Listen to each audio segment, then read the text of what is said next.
नमस्कार, जय श्री राम।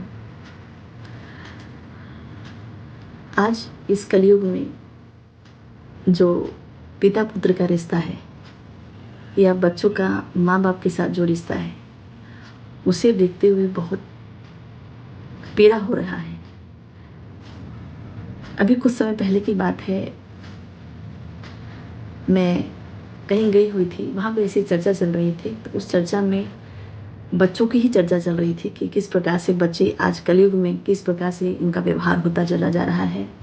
ऐसा नहीं कि सारे बच्चे वैसे हैं, पर लगभग 80% बच्चों का शायद मेरे ख्याल से 20% बच्चे अभी सन्मार्ग पर चल रहे हैं, लेकिन 80% बच्चे सन्मार्ग का रास्ता छोड़ चुके हैं।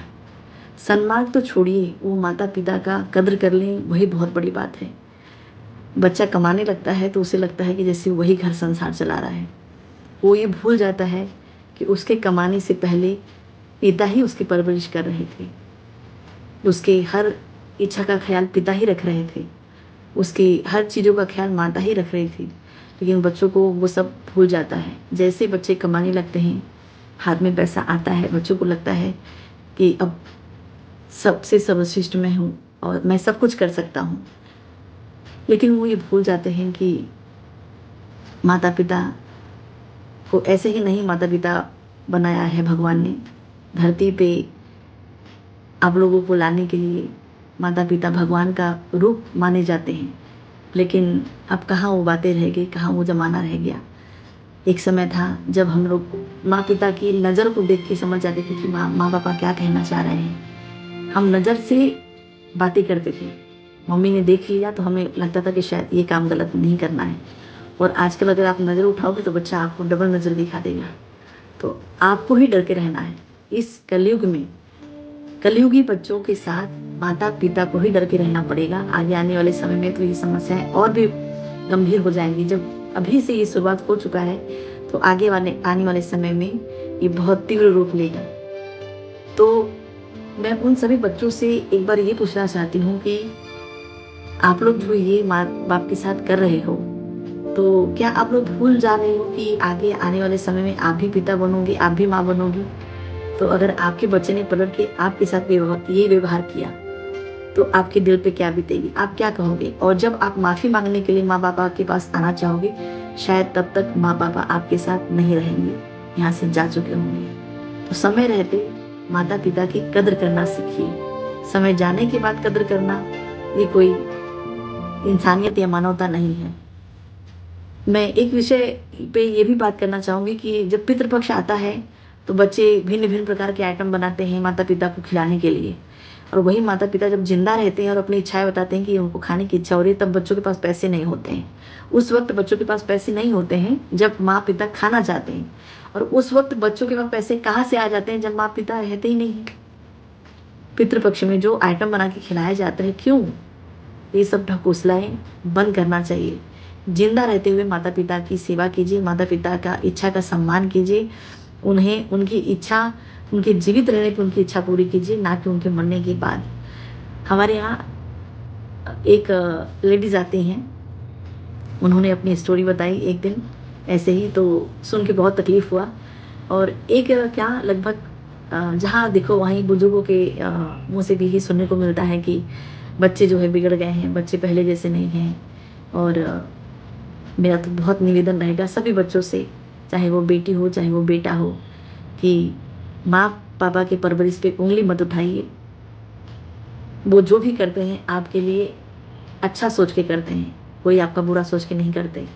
लेकिन बच्चों को ये सब बातें समझ में नहीं आ रही हैं। आजकल पता नहीं क्या हो गया है कि बच्चों को लगता है, बच्चों को बाहर वाले लोगों से प्रेरणा ज़्यादा मिल रही है। बाहर वाले मम्मी-पापा भी अच्छे लगते हैं, घर के मम्मी-पापा अच्छे नहीं लगते हैं, क्योंकि घर के मम्मी-पापा हमें हमेशा पीछे पड़ते हैं, सिखाते हैं उन्हें। तो जो हमेशा सिखाते हैं, वो लोग कभी अच्छे नहीं लगते। और जो आपकी थोड़ी-सी तारीफ़ कर देते हैं, वो लोग हमेशा अच्छे लगते हैं। लेकिन वो कहावत है ना कि लौट के बुद्धू घर को आए। आखिर शरण माता-पिता के ही लगते हो आप लोग, तो बाहर वाली दुनिया में कब तक आप लोग सहारा ढूँढोगे, या फिर बाहर वाले लोगों को लोग कब तक आपको अच्छे लगेंगे? ये बाहर की दुनिया आज ये विडंबना ही हो गई है। सबसे बड़ी विडंबना हो गई कि घर का कोई व्यक्ति किसी को अच्छा नहीं लगता, और बाहर का हर व्यक्ति हर किसी को अच्छा लगता है। चाहे मम्मी-पापा को बाहर के बच्चे अच्छे लगते हैं, बच्चों को बाहर के मम्मी-पापा अच्छे लगते हैं। इसी को कलयुग कहते हैं। प्रेमानंद जी महाराज ने जो भी कुछ कहा था, कुछ भी गलत नहीं कहा था। ऋषि सत्ता, ऋषि महात्माएँ जो भी चर्चा करती हैं, जो भी बातें करती हैं, वो गलत हो ही नहीं सकती।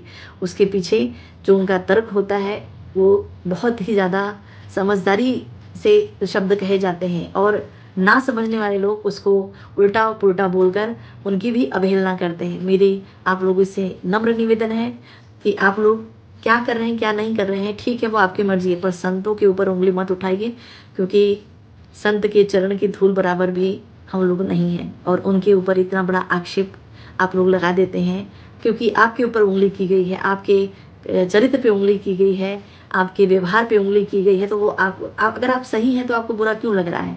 अगर आप सही हैं तो आपको बुरा नहीं लगना चाहिए, आप गलत हैं इसलिए आपको बुरा लग रहा है। स्वच्छंदता उतनी ही अच्छी लगती है जितना ज़रूरत हो, ज़रूरत से ज़्यादा स्वतंत्रता या स्वच्छंदता नारी को शोभा नहीं देता। तो जितनी स्वतंत्रता या स्वच्छंदता आपको मिली है, उसको आप मर्यादा पूर्वक निभाइए। मर्यादा को तोड़कर नारी किसी भी सीमा को पार करती है, तो वो अच्छी बात नहीं है।